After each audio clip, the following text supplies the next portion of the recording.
So today we are doing page 52 to 61. Looks like a lot of pages, but that's the way. I'm also going to make a summary on the board. Stop talking there. Stop, a summary on the board. And this one will be easy to remember. 5 P's and an S, and then there's a G at the end. And those are again a list of barriers to communication. What kind of barriers can we get to communication? Again, we are with that red, what did I call it? Lightning bolt that came through the word message. What can disturb the message? Now we will have 5 P's and a G and an S and a G, and we will have a lot of it's not new words, it's just specific words. You must make sure that you know them. Maybe some of them are new words. Okay, the first one is physical. The second one will be physiological. You can see from that page 52. I'm now starting there, and we are starting 3.1 is the definition. So from 3.2 they start doing these things. 3.2, 3.3,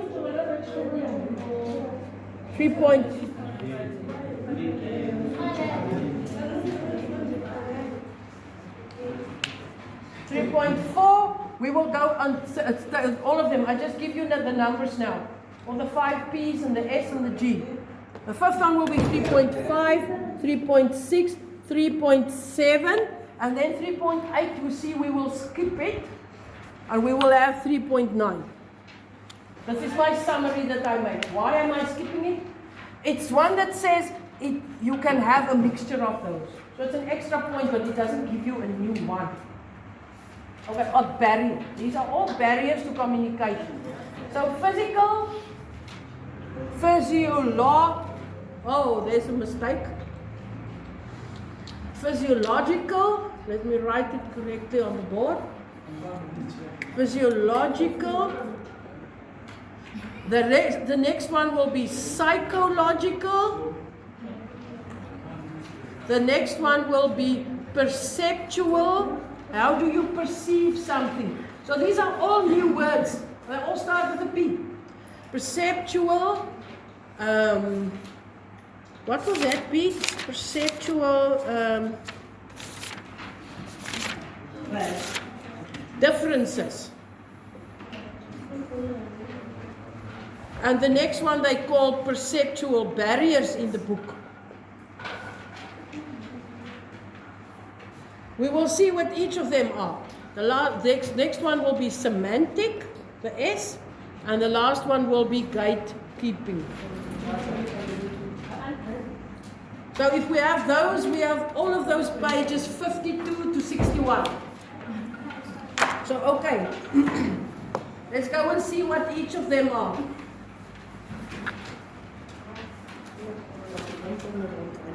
Right, what are physical barriers to communication? What can be wrong with me physically that I don't hear what someone else says? That might be discomfort. So my body is not comfortable. It can be I'm sitting on a very bad chair, it is very hot or something. Now I can't listen. So that's a physical thing. The other things are technological things. Those are the things that you would study when you do physics in matric. I haven't had physics, but I know what they study. It's about heat and cold and movement and waves and signal for your phone, electricity for your phone. So all the things that gives a problem with your technological things. So it is physical. You study it in the subject of physics. Things that hinder your technology. Okay. Let's go to the physiological. What's the difference between physical and physiological? Physical is about your body or physical things. Physiological is also about your body. It means you can be sick or something that's wrong with your body. So it can be you might be blind, deaf. What was the third one in the book? Let me see. You are in pain. I always forget the one. Maybe you are in pain or discomfort, or maybe you are drunk, under the influence of alcohol or drugs. So just put drunk there. So this is things that can be wrong with you, right? Psychological. There's a new fat word. How do we understand the word psychological? If you are a psycho, as they say in the movies, sometimes there's a psycho and everybody is afraid of him because he's going to come and kill everyone. What do they do in the movies? How do they use the word in movies? Psycho. So it's as if something is wrong with a person's head. Okay, but here we don't, it's not always something that's wrong with your head. It is something, the way we are, like our personalities. I just wanted to come to the point where we know it is in our head. Okay, that's where this big word psychological comes from. And if you have a problem with your personality or maybe a psychological problem, you go to a psychologist. Yeah, so now you understand the word, right? Psychological. So what can be? It can be your personality. These are psychological barriers. They have 4 here, page 53. The first one, personality factors. Let's see, what can that be? You can be a shy person. I'm so shy that I can't listen to that person. I'm so shy. You can be impatient. You can't wait. Now he's talking, but I'm too impatient. I want him to finish his... So now I don't listen because I'm impatient. Or I can even be an absent-minded type of person. How are you if you're absent-minded? Absent-minded person is you. You think about this and then you think about that and you forget about this. You are so scatterbrained. You get people who are like that. You don't focus on one thing. You are busy with a lot of things and your head is jumping from this and that, and then you don't focus. So that's all personality things. Then the next one is emotions. What can emotions be? I can be afraid of the person. I can be angry with a person. I can feel aggressive. I might want to grab him now. Then I don't listen anymore. Excitement, nervousness. I'm too excited. Or I'm too nervous. Then I don't listen. This third one is a negative attitude. What is your attitude towards the person? I just feel negative, so I don't listen. And the last one is, do you trust him? If you don't trust someone,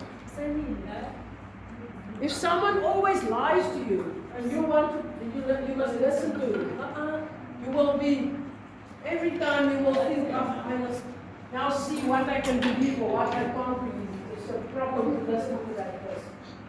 So you don't trust him.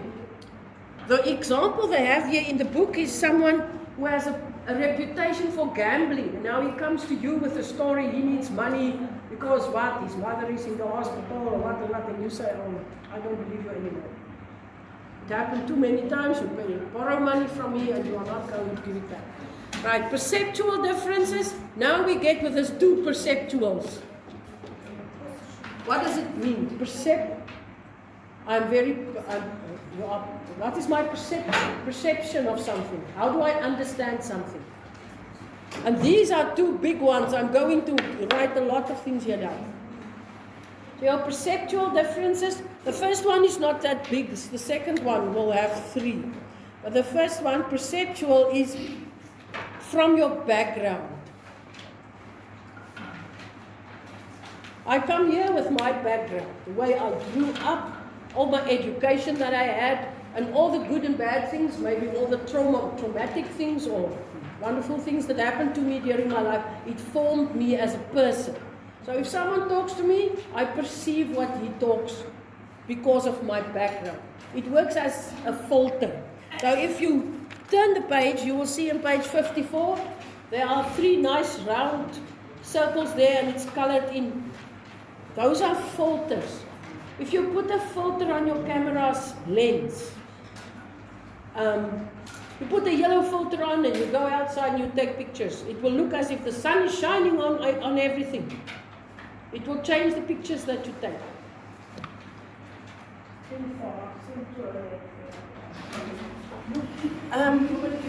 So there are 6 pictures here on this page. It's next to each other. They took the same picture every time with another filter.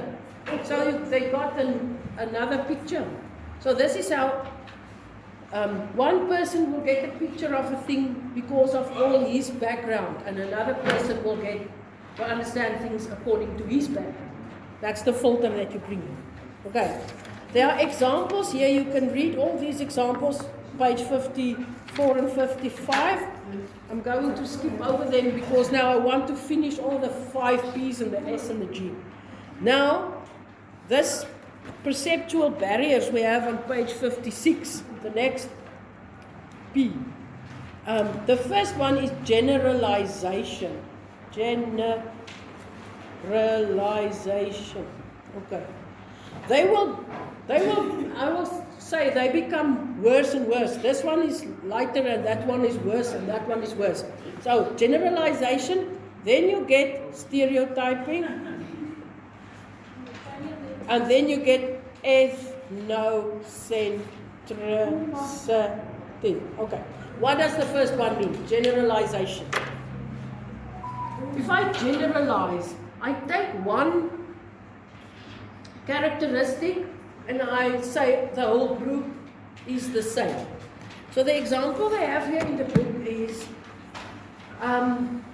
when you say teenagers tend to be rebellious. You can say all teenagers are rebellious, but not all. I know, not each and every one is rebellious, but it is a normal thing while a person is growing up. When you are in your teenager years, you are preparing to be an adult. So if you as you are preparing to be an adult, but you are still not an adult, you would like to do your own things now. But you can't make your own decisions and do just what you like because you are still in your parents' house. You must wait until you're 18 or finished matric or finished studying and started your own, getting your own salary and moving to your own place. So it's a normal thing to be rebellious. You want to test out your new freedoms and adult things, and you want to do your own thing. But you are still a bit young, so it's good that your parents are there to tell you that you are maybe on your way to do something that's dangerous for you. So, and then you rebel against it. So it happens, many teenagers are rebellious, but we can't say each and every one is rebellious. But okay, it helps us to understand better a group, to understand a group better, if we can kind of generalize within that group. So okay, it happens to a lot of teenagers, so we generalize. Then to stereotype is even worse. It's even more serious.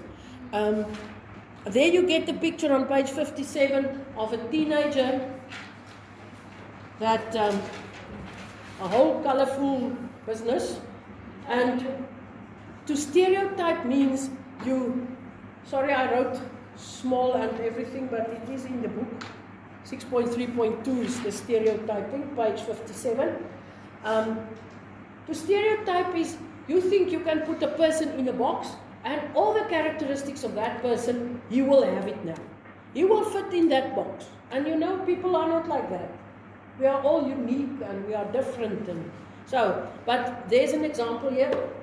You might think all teenagers have all of these characteristics. So if you are a teenager, you are automatically all the things that are here in this picture, like irresponsible, sex mad, weird hairstyles, like to wear brand name clothing that is over the top expensive, you are moody, you are rebellious, you are on drugs, and you are going to clubs and nightclubs and things every weekend or whatever. There's an example. The teenager asks, please mother, could I have 400 rand? And the mother said, why? I bet you just want to go and get one of those ridiculously expensive Nike t-shirts. Money doesn't grow on trees, you know. And the teenager is angry, stamps her feet on the floor and walks out of the room. So the communication has ended badly because the mother has allowed a stereotype about teenagers, about her age, to turn into a perceptual communication barrier. A daughter might have a very good positive reason for asking for money, and now she immediately just assumed something. So she's stereotyped. And it's not only about teenagers, it can be in race. You can say everyone of a certain race are always the same. People of certain religions are the same. Or occupation. All teachers are the same. Or everyone who is this specific ages are the same. Or genders. So their activity 2.6, you can read through them because we needed more examples the other day from the role of a man and the role of a woman. So there are more examples here that you can use. Activity 2.6, page 57. Number 1, the boys at my college have lists ranking the girls with a grade out of 10 on how sexy they look. Who is stereotyping here? The boys. They are making all girls into sex objects. And the boys, are they not also stereotyping? Let's stereotype the boys. We say they are shallow, just interested in girls' bodies. Yeah, and now you know it's not true. Not everybody is like that. Okay, number 2. I'm good at technology. People say I should have been born a man. So, as if a woman can't be good with technology. Number 3, I just met my sister's new baby boy today. Her husband is so pleased because he now has someone he can kick a ball with. They already have a 3-year-old daughter. Can't she kick a ball with her dad? No, he's so now I get a son. 3 more years before he will kick a ball. But as if only a boy can kick a ball with his father. You know, so sex thing, gender thing. Number 4, did you see that accident? Must have been a woman driver, as if all women are bad drivers. Number 5, we must appoint a woman to that job because we can offer her a lower salary. It did happen. I don't know what if it still happens now, but it did happen years ago. Maybe now there's laws against that. I don't know. If they will pay a woman less for exactly the same job. I don't know. I hope it's not happening anymore. Now we go to ethnocentricity. That one is a long word. If it's a new word like that, we chop it off. So first we take the first word of it, ethno, and we know it's almost the same as ethnic. So it's about ethnic groups. And the next half, center, it's kind of putting yourself in the center. So it's about one ethnic group putting himself in the center, or say, I put myself now, I'm the center of, I think I'm the only one, my culture is the only culture that's correct, all the other cultures are wrong. Because I see it from my own culture. I put my own culture in the center, my ethnic group. So that's what that means. And that last part of the word, the acity, is what English does to form words. We can just as well say ethnocentrism. It's the same thing that they do.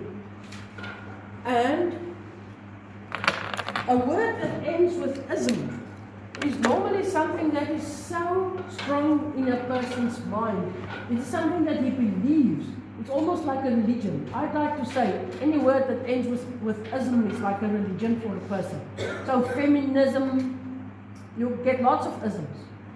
And it will not be easy to change a person's mind about that.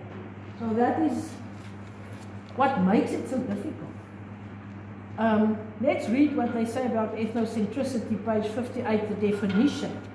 Ethnocentricity is a tendency on the part of one culture to judge other cultures according to its own cultural norms and values.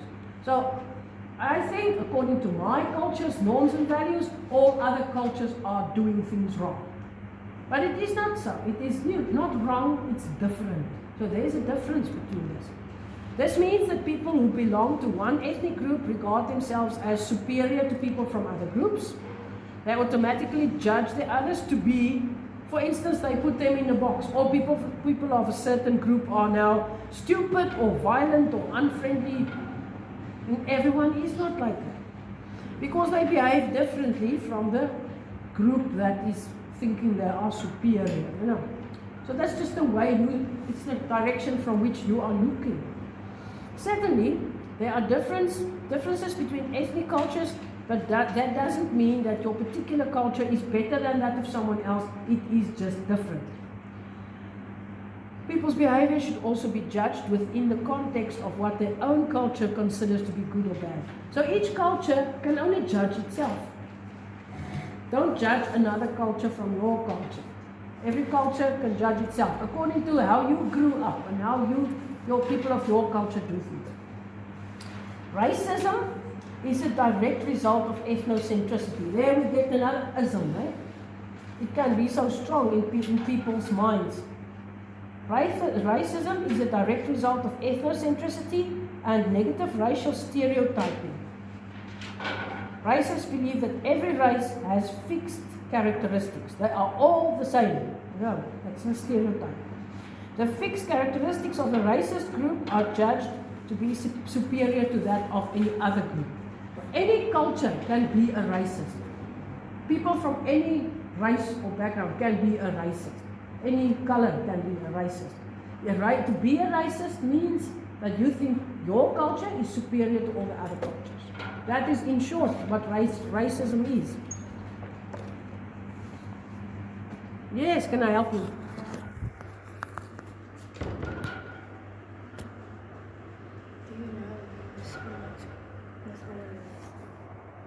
No. Sorry, I don't know where she is.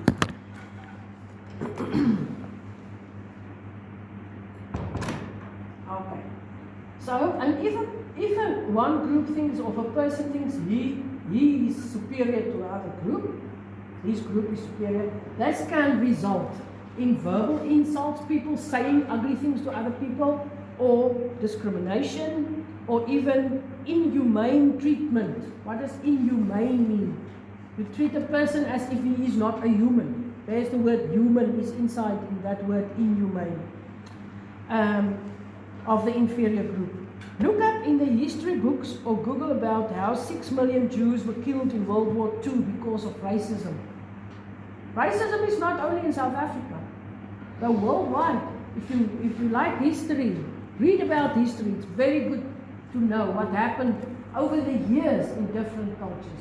So this one they are talking about here is when German people decided they don't like Jewish people.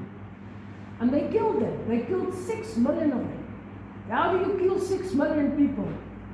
It's kind of a big job there. It's terrible. How did they do it? They went, first they started talking against them. We're going to another example later of an African country, but it's the same thing that happened. They first start talking against them. Then they start saying, you may only live there. The Jews must only live in the ghettos in those countries, in those areas. Then they must wear a star, a yellow star, the Star of David on their clothes. Then they went and wrote on their shops, Jews or Jew, wrote on the shops. And then one day it all burst out. It became like there's an explosion of hatred, and they came and they caught a lot of these people, put them on trains, and then they put them in concentration camps. And in these concentration camps, many of them died because of bad circumstances. It was very cold. They didn't have medicine, so they got sick. It wasn't clean. There were lots of people living in one place. They didn't have enough food. So lots of things happened to them. Many died, but also they sent them into showers to shower, closed the doors, opened gas, and killed many people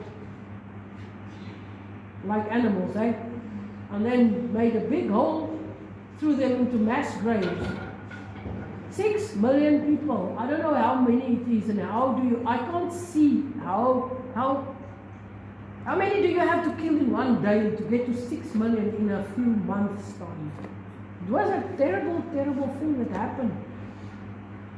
And after that happened, by now they say never again. But now I wonder if people have started to forget what they said, never again. Anyway, have you heard of Hitler? He was the president of that country during that time. Did he only himself do that?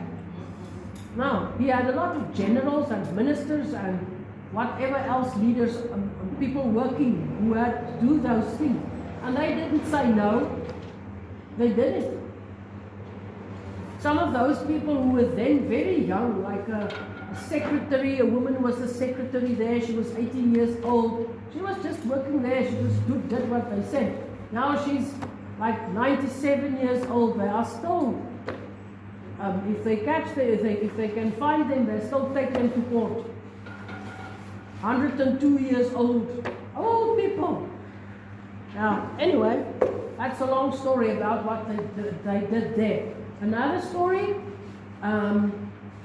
is in Rwanda. There's a movie, Hotel Rwanda, that you can watch. It's a true story about a guy who had a hotel in that time. So you can watch that movie. And about the things of the Germans killing the Jews, there are many, they call them Holocaust movies. They have different names. I think the last one that I watched was The Boy in the Striped Pajamas. And then I said, it's the last one. I'm not going to watch any of those movies again because it's really terrible. But there is another one, Schindler's List, that I also want to watch. But anyway, there are many of those movies. Because they feel so bad and it is such a terrible thing. They made a lot of movies about it. Okay. What happened in Rwanda? There are two ethnic groups, the Hutus and the Tutsis. And they kind of look different, so it was easy for them to distinguish on the street. The one group, I think, is taller and darker, and the other one shorter and lighter. So they could see who they were. The superior group were the most educated group. They were in the government, they were the people publishing the newspapers, and there were a lot of educated people like professors at universities and so on were from the one group. I always forget which one was which, who killed whom, but they started talking against those people because they didn't like them, the inferior group. They used words like, they are cockroaches. Today we start hearing that word again, and that's a terrible word. It's not a good thing that people talk like that about other people, because see what happened last time when they started talking about other people as if they are cockroaches. We will do that in chapter 6. We are going to do about propaganda. Keeping on talking about something in such a way that people's minds are changed about it. They think it is, it becomes so real and so important to them that one day, suddenly, there was Also in like an explosion of anger, this whole thing, it burst out and they killed 1 million people in a few days or something. It was, you can't think how it must be. I can't even count so far, but if you watch this movie, Hotel Rwanda, it was a real thing that happened. It's about a real story about a guy who had a hotel that he opened for the people who were fleeing that unrest. And they came and lived in his hotel. I just remember how they had to get some water from the swimming pool for washing things. Of course, all the water was cut off. It was like a war zone with this whole city. So, yeah, terrible things can happen just because of how racism, ethnocentricity, the way we keep talking about other people, and so on. Then there's a lasting here, note, xenophobia, on this page 58. Xenophobia is a particularly nasty form of ethnocentricity. It often leads to violent attacks on immigrants of different ethnic and or religious cultures from other parts of Africa. In social media, they are referred to as cockroaches. There is, but I saw this word again. And in times of social unrest, their shops are burned down and looted, and many of them may be injured or killed. So it already happens, you know it happens. But as they say there, everyone is a foreigner somewhere. They have all come in here. 3.7, that one, semantic barriers, the next one on our board. Semantic barriers is about language. How do we understand things differently? Let's just look at each of the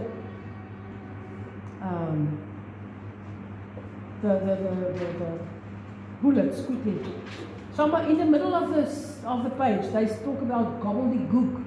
That is when you use two high words. For every normal word you could use, you use a big one from the dictionary. And so the whole sentence becomes so difficult that normal people can't understand. The second one is slang. We all use slang, but I think every group has also different slang. Maybe in your group we use a word, but another group won't understand it. And if you use too much slang, someone else won't understand what you are saying. Okay, then jargon. It's when you talk about computers, you can use, if you talk to someone who knows computers, it will be okay if you say USB, what's all these things, RAM, mouse, cursor, hypertext, link, VPN, or things. If you don't know about computers, this feels like a foreign language to you. The second one, meeting terminology. In Module 6, we are going to do meetings. Then we will learn all those words. There's a page full of words about meetings. If you are newly elected in a committee and they start using words like ad hoc and agenda minutes, you won't understand what it is about. Number 60, page 60, accent can make it difficult. If you tell me you want paper but you say pepper, then I give you pepper to put on your food. Because that is how it sounds. So your accent can make it different. Ambiguity, double meanings. That was what we already said about homonyms and homophones. Two words that sound the same but can have different meanings. And also like ambiguity here. Look at this. Sarah gave a bath to her dog wearing a pink t-shirt. Who is wearing a pink t-shirt, the dog or Sarah? But the sentence is like that you don't know. So rather rewrite the sentence and make sure that people will understand who's wearing the pink t-shirt. Don't write it like that. Sarah gave a bath to her dog wearing a pink t-shirt. Okay, let's skip the rest then. Right, the last few bullets. Several ways that can help us make it simpler to understand, to ensure that we are understood. Use plain, simple English in all business-like messages, avoiding gobbledygook, trying to use two big words, avoiding slang, and only use jargon where it's necessary. When you talk to people who are in that field, then you use jargon. Don't use emotive or figurative languages. We skipped over it, but just above this, there are some idioms. The grass is always greener on the other side, or new brooms sweep clean. It means something else than the direct words. So you must understand the idiom before you understand what it means.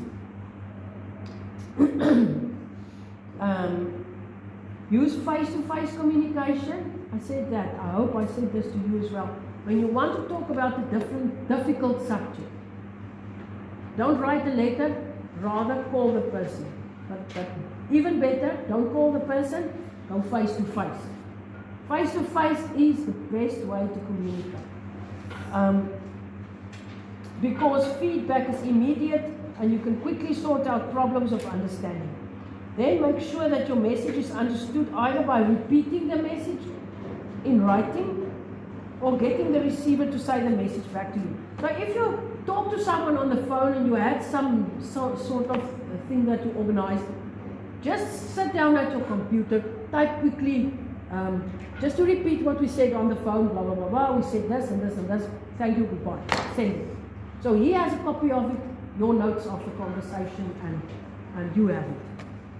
As long as it's fresh in your mind, it's the best time to do it. Or you can ask the receiver to send it back to you. To say it back to you. If he says, if you said, then ask him, what did I say? Please repeat this so I see if you remember all of it. Okay. Then I see if you understood me correctly. Okay, the last one.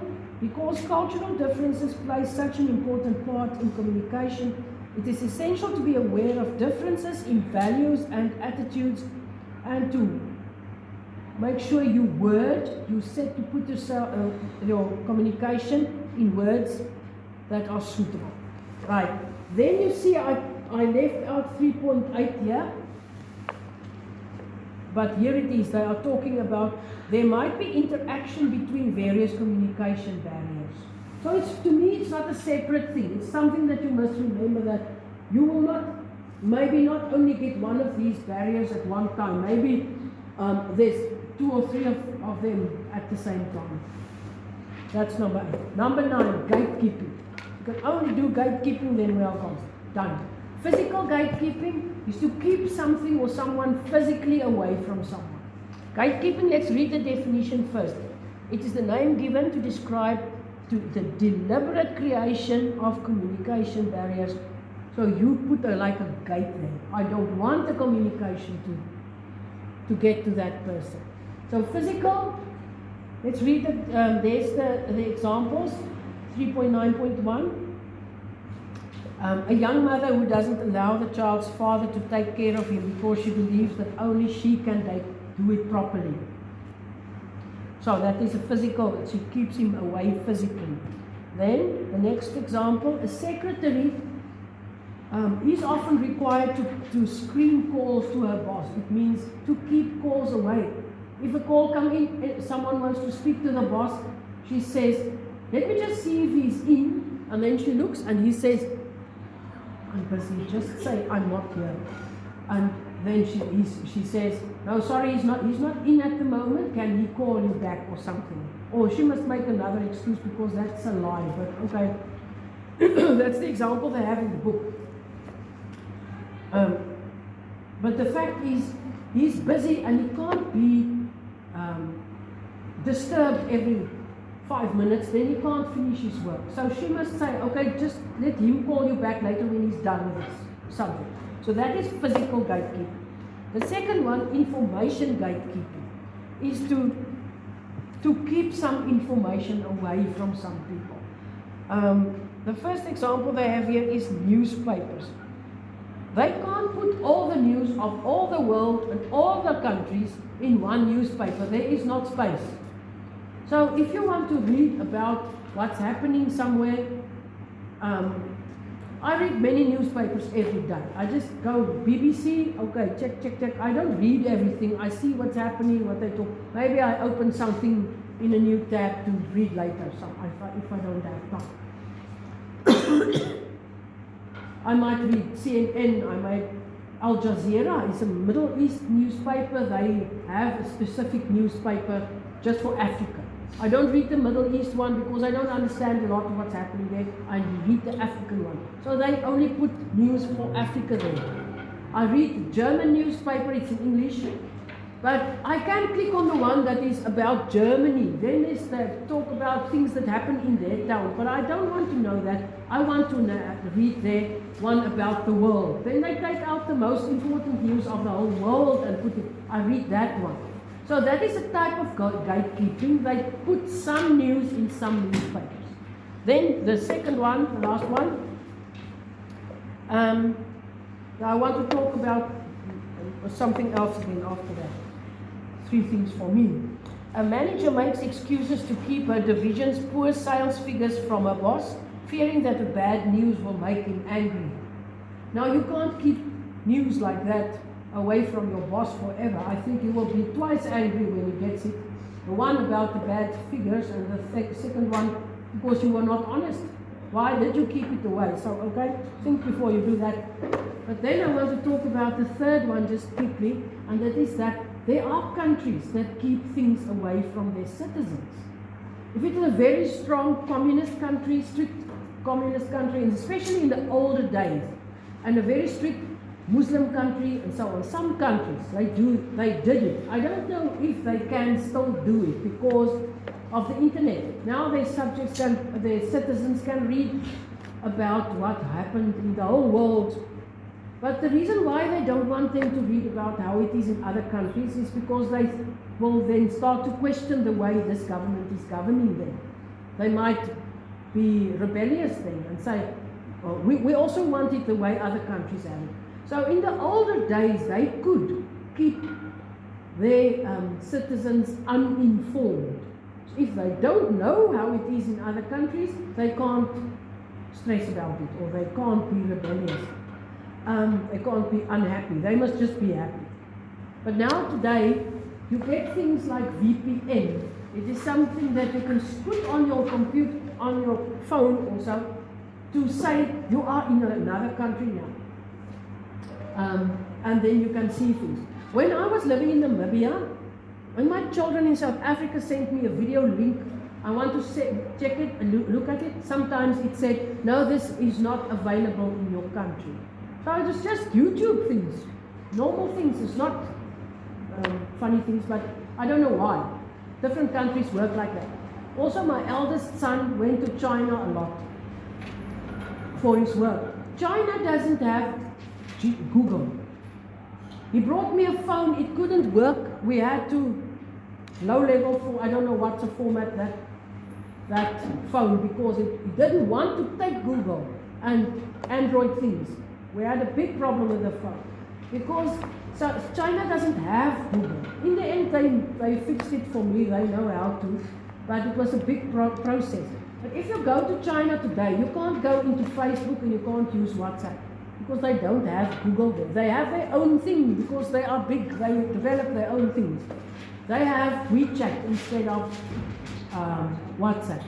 And WeChat is much more developed. They can pay with it. They can do lots of things with WeChat. But if you are in China and you want to use your WhatsApp, first you must put on VPN and say, now I am in Spain or South Africa or wherever I want to be. You can say any other country, and then it will work. But it just doesn't work if the computer thinks your IP address is one from China. Okay, so that is the end of Information Gatekeeping, page 61, and thank you.